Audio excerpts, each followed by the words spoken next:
हरिओम तत्सत। सादर नमस्कार। आज हम लोग योग परिचय में पढ़ेंगे घेरंड संहिता।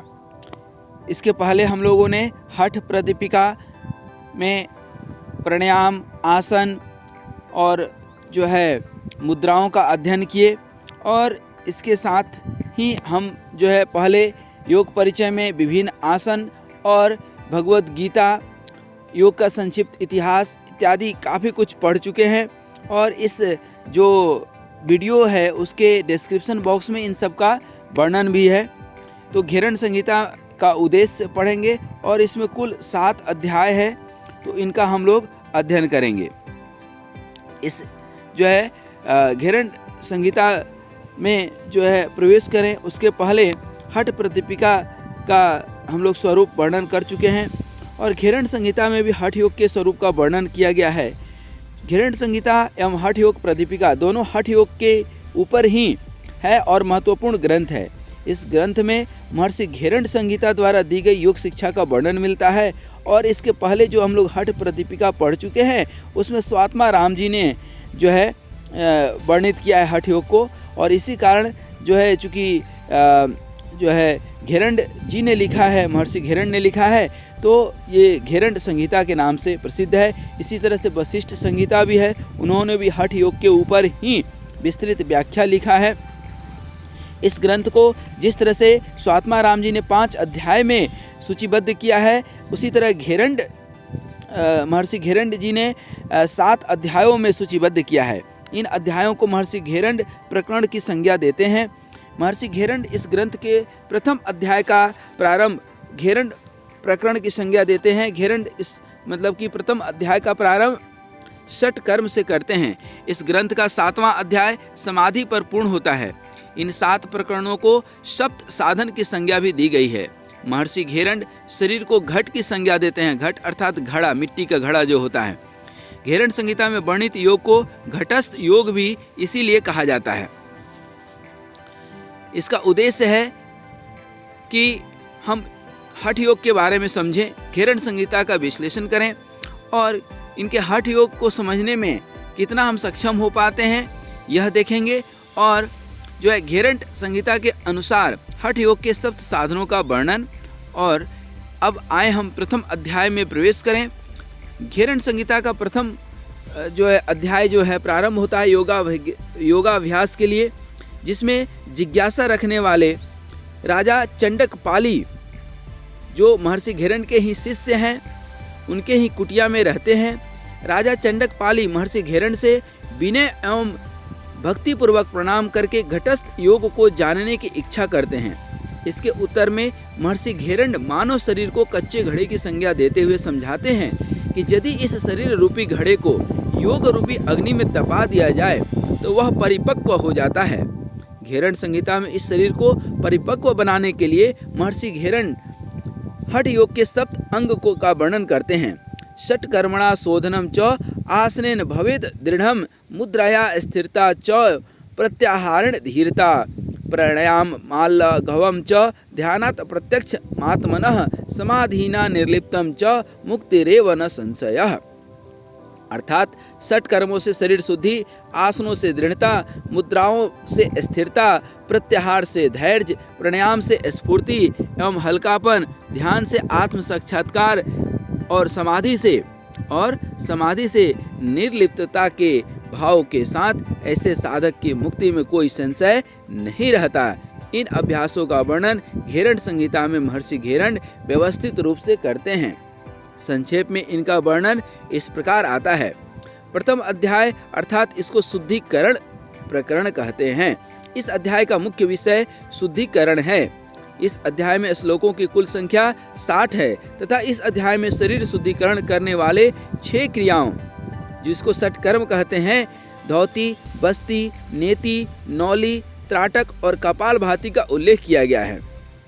इन 6 कर्मों को सम्मिलित रूप से षट कर्मों का संज्ञा देते हुए महर्षि घेरंड कहते हैं, धौतिर वस्ति स्थिता नेति लौलिकी त्राटक तथा कपाल भाति चैतानि षट कर्माणि समाचरेत।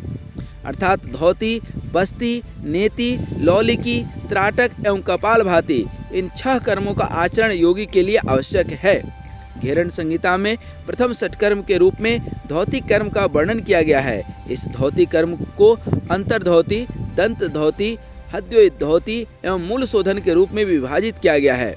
अंतर्धौती के पुनः 4 प्रकार वातसार, वारिसार, वाणिसार और बहिष्कृत करते हुए इनके द्वारा शरीर को निर्मल बनाने का उपदेश घेरण संहिता में दिया गया है। दंत धौती के 5 भेदों दंतल, जिह्वा शोधन, कर्ण रंध्र और कपाल रंध्र का तथा हृदय धौती के 3 भेदों दंड धौती, बमन धौती और वस्त्र धौती का उल्लेख इस अध्याय में किया गया है। इस अध्याय में के आगे षटकर्म के दूसरे कर्म वस्ती कर्म के 2 भेदों जल वस्ती एवं शुष्क वस्ती का वर्णन करते हुए जल वस्ती का अभ्यास जल में तथा शुष्क वस्ती का अभ्यास स्थल में करने के निर्देश घेरण संहिता में दिए गए हैं। वस्ती का अभ्यास पेट संबंधी रोगों को दूर करने वाला तथा जठराग्नि को बढ़ाने वाला बताया गया है। षटकर्मों में शुद्धिकरण की तीसरी प्रक्रिया के अंतर्गत नेति क्रिया का उल्लेख किया गया है। इसके अंतर्गत सूत्र नेति की विधि एवं लाभों का वर्णन किया गया है। नेति कर्म का अभ्यास कफ दोष की निवृत्ति एवं दिव्य दृष्टि प्रदान करने वाला कहा गया है। घेरण संहिता में शुद्धिकरण की चौथी क्रिया के रूप में नौली कर्म का उल्लेख किया गया है। इस नौली कर्म में उदर को दोनों पार्श्वों में अत्यंत वेग पूर्वक घुमाना होता है। यह नौली कर्म सब रोगों का नाशक और जठराग्नि उद्दीपक है। घेरण संहिता में शुद्धिकरण की 5वीं क्रिया के रूप में त्राटक कर्म का वर्णन आता है, जिसमें किसी सूक्ष्म लक्ष्य की ओर टकटकी लगाकर देखते रहते हैं। इसके अभ्यास से नेत्र दोषों का निवारण एवं दिव्य दृष्टि की प्राप्ति होती है। जबकि छठी क्रिया के रूप में कपालभाति का वर्णन किया गया है, जिसका साधन करने से शरीर के कफ दोष का निवारण होता है। अब द्वितीय अध्याय में योगासन की बात करते हैं घेरण जी। जिज्ञासु छात्रों, जैसा कि प्रथम अध्याय में वर्णित शोधन क्रियाओं को जानने के उपरांत अब अपनी जिज्ञासा घेरण संहिता के द्वितीय अध्याय को जानने के लिए अवश्य ही बढ़ गई है। इस अध्याय का मुख्य विषय योगासन है। इस अध्याय में श्लोकों की कुल संख्या 45 है। अध्याय के प्रारंभ में ही महर्षि घेरण कहते हैं कि संसार में जितने जीव जंतु है उतनी ही संख्या आसनों की है, अर्थात 84 लाख योनियों के आधार पर आसनों की संख्या भी 84 लाख ही है। परंतु इन 84 लाख आसनों में 84 आसन मुख्य है। इन 84 आसनों में भी 32 आसन अति विशिष्ट है। महर्षि घेरण इस प्रकरण में योगासनों का वर्णन करते हुए कहते हैं, सिद्धम पद्मम तथा भद्रम मुक्तम वज्रम च स्वस्तिकम सिंहम च गोमुखम वीरम धनुरासनमेव च मृत्तम गुप्तम तथा मातस्य मत्स्येन्द्रियानवे च गोरक्षम पश्चिमोत्तानमुत्कटम संकटम सकटम तथा मयूरम कुकुटम कुर्मम तथा चोतना कुर्मम कम उत्तान मंडुकम वृक्षम मंडुकम गरुणम वृषम सलभम मकरम चोष्ट भुजगम योगमासनम द्वात्रिंशदासनान्येव मर्ते यद्य प्रदायिनी च। अर्थात इस मृत्यु लोक में जहाँ प्रत्येक मानव की मृत्यु अनिवार्य है, उसकी सिद्धि के लिए ये 32 आसन पर्याप्त है। सिद्धासन, वज्रासन, वीरासन, मत्स्यासन, उत्कट आसन, पद्मासन, स्वस्तिकासन, धनुरासन, मत्स्येन्द्रियासन, संकट आसन, भद्रासन, सिंहासन, मृतासन जिसको शवासन कहते हैं, गोरक्षा आसन, मयूरासन, मुक्तासन, गोमुखा आसन, गुप्तासन, पश्चिमोत्तानासन, कुकुटासन। इस तरह से अभी हम लोगों ने हठ प्रदीपिका में स्वात्माराम जी का देखा कि 15 आसन है, लेकिन घेरण संहिता में यह 32 आसन का वर्णन मिलता है, जिसमें अभी कुर्मासन, वृक्षासन, मकरासन, उत्तान कुर्मासन, गरुणासन, उष्ट्रासन, मंडुकासन, वृषासन, भुजंगासन, उत्तान मंडुकासन, सलभासन, योगासन। इस अध्याय में महर्षि घेरण द्वारा उपरोक्त 32 आसनों की विधि को सविस्तार समझाया गया है। और मैं बता दूं, इस वीडियो के डिस्क्रिप्शन बॉक्स में ही एक वीडियो का लिंक दिया गया है, जिसमें इन सभी आसनों का सविस्तार और सचित्र सहित वर्णन मिलता है। तृतीय अध्याय में मुद्रा एवं बंद प्रकरण का है। घेरण संहिता के इस अध्याय में कुल 100 श्लोक हैं। इस अध्याय का मुख्य विषय मुद्रा है। अध्याय के प्रारंभ में महर्षि घेरण राजा चंडक पाली को निम्नलिखित 25 मुद्राओं का उपदेश करते हुए कहते हैं, महामुद्रा नभो मुद्रा उड्यानम जलंधरम मूलबंधो महाबंधो महावेदश्च खेचरी विपरीत कर्णी योनि वज्रोणी शक्ति चालनी तडागी मांडुकी मुद्रा सांभवी पंचधारणा अश्विनी पासिनी काकी मत डगी च भुज डिग्नी पंच विसंति मुद्राश्च सिद्ध्या यह योगिनाम। महामुद्रा नभो मुद्रा उड्यान बंद जालंधर बंद मूल बंद महाबंद महावेद मुद्रा खेचरी मुद्रा विपरीत कर्णी मुद्रा योनि मुद्रा वज्रोणी मुद्रा शक्ति चालिनी मुद्रा तडागी मुद्रा सांभवी मुद्रा पार्थिवी धारणा अभ्यासी अंबहसी धारणा आग्नेयी धारणा बाह्य विव धारणा आकाशी धारणा अश्विनी धारणा पासिनी काकी मात डंगी और भुज डिग्नी मुद्रा। इस तरह से ये कुल 25 मुद्रा है। फिर से आपको याद दिला दें कि ये घेरण संहिता में तो 25 मुद्रा है, परंतु स्वात्मा राम जी ने 10 मुद्राओं का जो है इसमें वर्णन किया है। अब घेरण संहिता पढ़ रहे हैं तो इन मुद्राओं के जो है देखेंगे, और इन 25 मुद्राओं को योगियों के लिए सिद्धि प्रदान करने वाली बतलाई गई है। अर्थात इन मुद्राओं के अभ्यास से योगी जन साधना में सिद्धि प्राप्त करते हैं। आगे श्लोकों के माध्यम से महर्षि घेरण उपरोक्त सभी मुद्राओं की विधि एवं लाभों का वर्णन करते हैं। इसके साथ साथ मुद्राओं की सावधानियों को भी महर्षि घेरण द्वारा वर्णित किया गया है। इस अध्याय में पहले मूल बंद मुद्रा, जालंधर बंद मुद्रा, उड्यान बंद मुद्रा तथा तीनों बंधों का प्रयोग कर महाबंद मुद्रा की विधि एवं लाभों का वर्णन किया गया है। इसी अध्याय में आगे 5 धारणाओं पार्थिव धारणा, आम्बसी धारणा, आग्नेयी धारणा, बाह्य विव धारणा तथा आकाशी धारणा का उल्लेख किया गया है। तत्पश्चात 16 मुद्राओं महामुद्रा, नभो मुद्रा, खेचरी मुद्रा, महावेद मुद्रा, विपरीत कर्णी मुद्रा, योनि मुद्रा, वज्रोणी मुद्रा, शक्ति चालिनी मुद्रा, तडागी मुद्रा, मांडुकी मुद्रा, अश्विनी मुद्रा, पासिनी मुद्रा, काकी मुद्रा, माता डंगिनी मुद्रा तथा भुज डिग्नी मुद्रा की विधि, लाभ एवं सावधानियों का उल्लेख किया गया है। अध्याय के अंत में उपसंहार के रूप में महर्षि घेरण राजा चंडक पाली से कहते हैं कि अभी तक जितनी मुद्राओं के विषय में मैंने बतलाया है, ये सभी इच्छाओं की पूर्ति करती है, जरा अर्थात बुढ़ापा और मृत्यु को दूर रखती है तथा इन मुद्राओं के अभ्यास से भोग और मोक्ष दोनों की प्राप्ति होती है। परंतु यहाँ पर महर्षि घेरण सावधानी के रूप में राजा को यह उपदेश करते हैं कि दुष्ट एवं अयोग्य व्यक्ति को इन मुद्राओं की शिक्षा नहीं देनी चाहिए, क्योंकि इन मुद्राओं की शिक्षा यदि किसी दुष्ट व्यक्ति को मिल गया तो दुष्ट व्यक्ति क्या होता है, ठीक ओला के तरह जो फसल को भी बर्बाद करता है और खुद भी बर्बाद होता है। तो ये दुष्ट व्यक्ति के हाथ लगने से जो है समाज का नुकसान हो सकता है। चतुर्थ अध्याय में प्रत्याहार के बारे में घेरण संहिता व्याख्या करते हैं। श्लोकों की संख्या इसमें 5 है।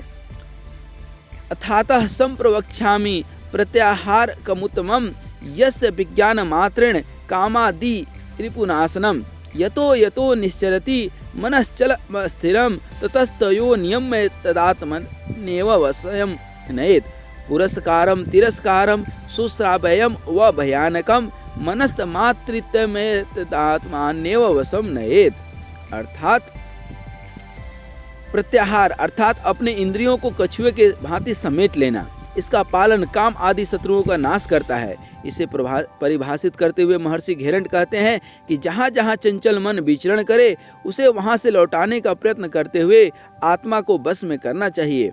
सुगंधे वापि दुर्गंधे मनोघ्राणासु जायते तस्मात् प्रत्याहार देत दात्मन्येव वशं नयेत् मधुरालकतिता तीरसम गतम यदा मनः तस्मात् प्रत्याहार देत तामन्यव वशं नयेत्। अर्थात सुगंध और दुर्गंध से मन को हटा लें, अर्थात बाह्य विषयों से मन का संबंध हटा लें। घेरण संहिता में मन को आत्मा के वशीभूत करना ही प्रत्याहार कहा गया है।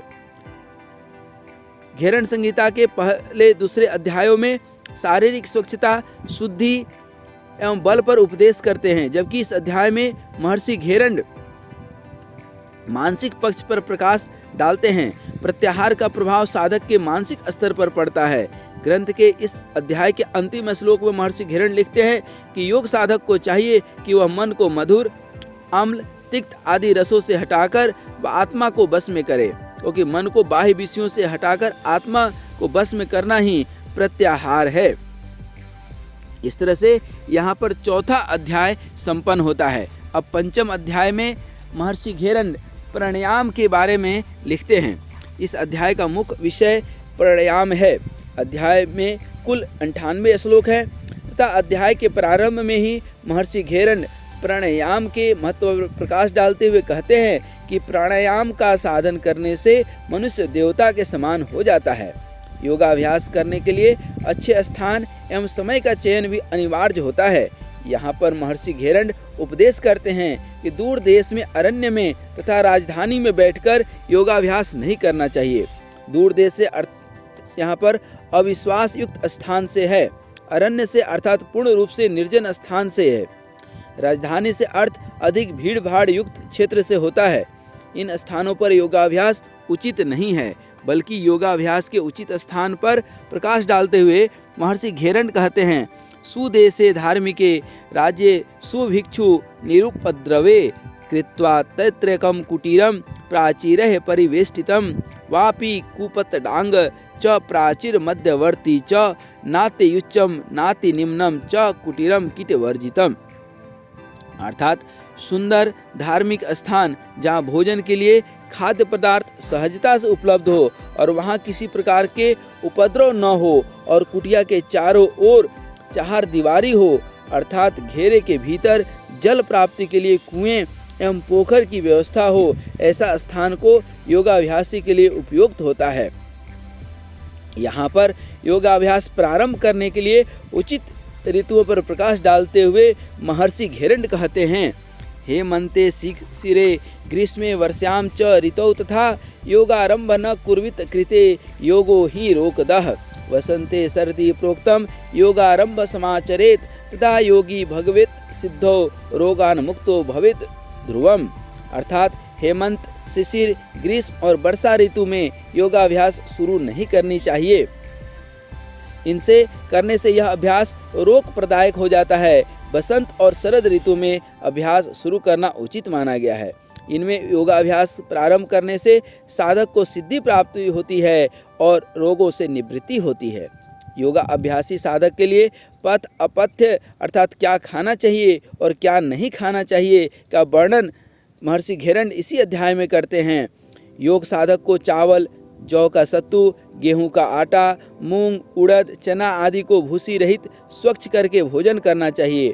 परवल, कटहल, ओल, मानकंद, कंकोल, करेला, कुंदरू, अरबी, ककड़ी, केला, गुलर और चौलाई आदि का साग भक्षण करना चाहिए। कच्चे या पके केले के गुच्छे का दंड और उसका मूल, बैगन, रिद्धि, कच्चा साग, ऋतु का साग, परवल के पत्ते, बथुए और हुरहुर का साग जो है खा सकता है। उसे स्वच्छ, सुमधुर, स्निग्ध और सुरस द्रव्य से संतोषपूर्वक आधा पेट भरना और आधा पेट खाली रखना चाहिए। यही मिताहार कहलाता है। घेरण संहिता के इस 5वें अध्याय में आगे प्राणायाम को वर्णित किया गया है।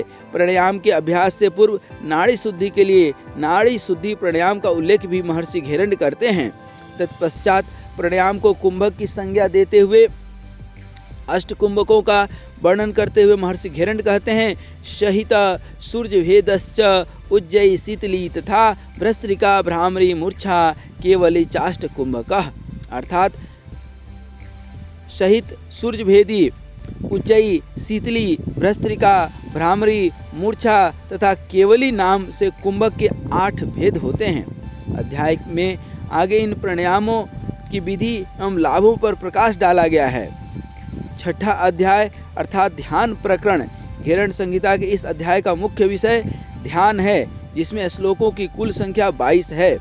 इस अध्याय में महर्षि घेरण राजा चंडक पाली को ध्यान का उपदेश करते हुए कहते हैं, स्थूलम ज्योतिस्थान सूक्ष्मम ध्यानस्य त्रिविधम विदुः स्थूलम मूर्तिमयम प्रोक्तम ज्योतिस्तेजोमयम तथा सूक्ष्मम बिंदुमयम ब्रह्म कुंडली पर देवता। अर्थात स्थूल ध्यान, ज्योतिर्ध्यान और सूक्ष्म ध्यान के भेद से तीन प्रकार का होता है। स्थूल ध्यान वह कहलाता है जिसमें मूर्तिमय इष्ट देव का ध्यान हो। ज्योतिर्मय ध्यान वह है जिसमें तेजोमय ज्योति रूप ब्रह्म का चिंतन हो, तथा सूक्ष्म ध्यान उसे कहते हैं जिसमें बिंदुमय ब्रह्म कुंडलिनी शक्ति का चिंतन किया जाए। इस प्रकार महर्षि घेरण 3 प्रकारों का उपदेश करते हैं। इन 3 प्रकारों में सबसे पहले प्रकार के रूप में स्थूल ध्यान का उल्लेख किया गया है। इसमें शरीर में स्थित चक्रों पर स्थूल रूप में ध्यान करने का उपदेश किया गया है। ध्यान के दूसरे रूप में ज्योति ध्यान का उपदेश किया गया है, जिसमें एक ज्वाला युक्त ज्योति का ध्यान का वर्णन है। ध्यान की उच्च अवस्था में सूक्ष्म ध्यान का उपदेश महर्षि घेरण द्वारा इस अध्याय में किया गया है तथा समझाया गया है कि स्थूल ध्यान से ज्योति ध्यान 100 गुना श्रेष्ठ तथा ज्योति ध्यान से सूक्ष्म ध्यान लाख गुना श्रेष्ठ है।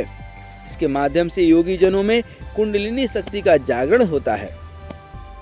7वां अध्याय यह समाधि प्रकरण का अध्याय है, जो घेरण संहिता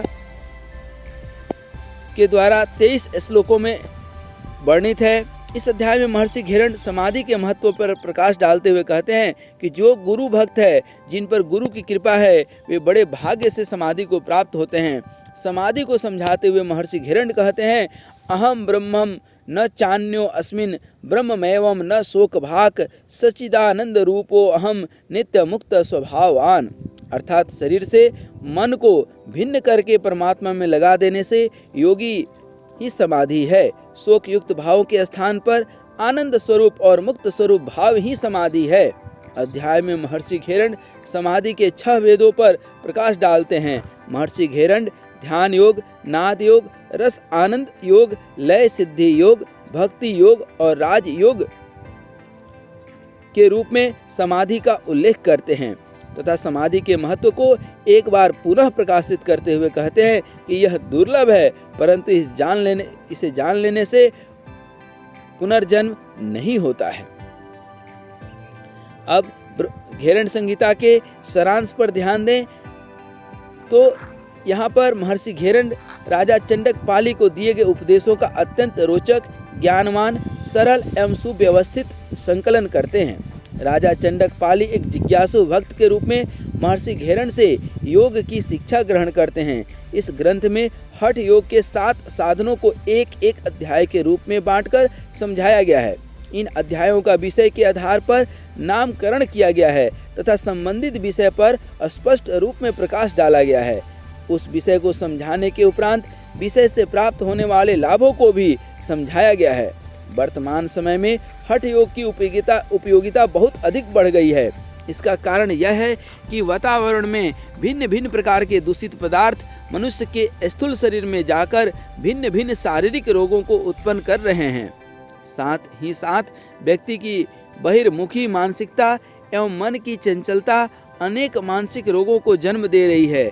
ऐसी स्थिति में जब चारों तरफ शारीरिक और मानसिक रोगों की बाढ़ सी आ गई है, इस ग्रंथ की उपयोगिता बहुत बढ़ जाती है, क्योंकि इस ग्रंथ में दिए गए उपदेशों को जानकर जीवन में अनुकरण करके मनुष्य सभी शारीरिक और मानसिक व्याधियों से मुक्त हो करके परम तत्व को प्राप्त कर सकता है, जो इस मानव जीवन का मूल उद्देश्य है।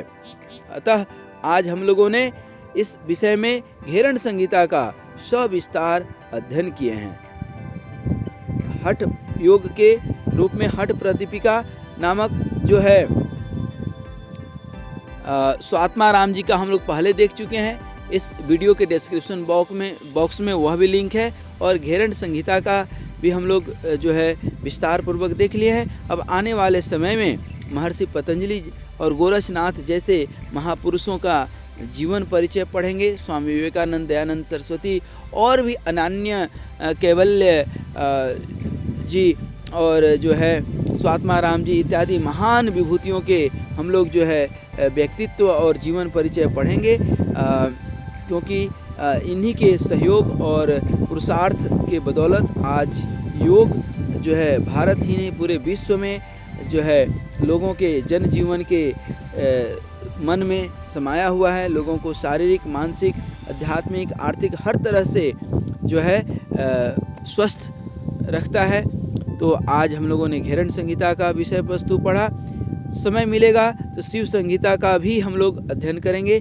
आज यहीं तक, तब तक के लिए आपको धन्यवाद, नमस्कार, सादर नमस्कार। आप भी जहाँ तक संभव हो सके इन सब का अध्ययन करें और अभ्यास करें, क्योंकि अध्ययन के साथ अभ्यास अत्यंत आवश्यक है। अभ्यास से ही जीवन में फायदा है, जीवन में लाभ है, शारीरिक मानसिक हर तरह का लाभ है। सिर्फ अध्ययन से ज्ञान बढ़ सकता है। जीवन सुदृढ़ सुव्यवस्थित करने के लिए तो अभ्यास भी जरूरी है। इसलिए अध्ययन और अभ्यास दोनों ही अत्यंत आवश्यक है। इन्हीं शुभकामनाओं के साथ आपको नमस्कार। हरि ओम तत्सत, हरि ओम तत्सत।